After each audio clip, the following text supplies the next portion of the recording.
Today, the 30-year-old patient has raised a complaint saying that her TSH level is increased. Like the normal TSH value is 0 to 4.5, but her TSH value is said to be 5.2.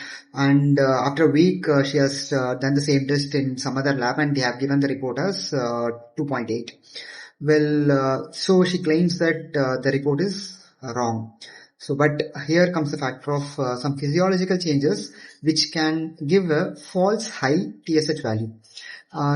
In our report also, it has been declared that her T3 and T4 levels were normal. Only the TSH value has increased from with a normal range of less than 4.5, we have reported as 5.2.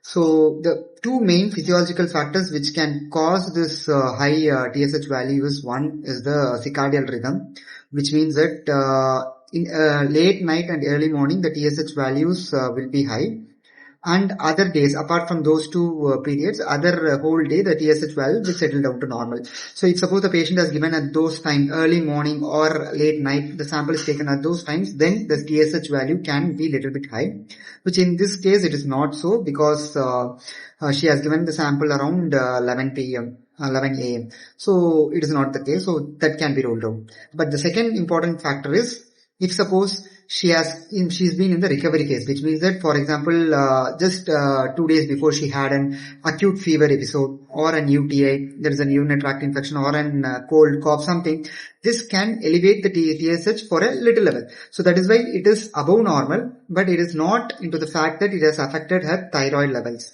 So that, as the report says, that thyroid T3 and T4 is normal and TSH is a bit high, we can consider this can be a normal report. Even doctors sometimes get confused stating that this is an abnormal report, but this can be considered as a normal report, consider the fact that T3 and T4 is normal.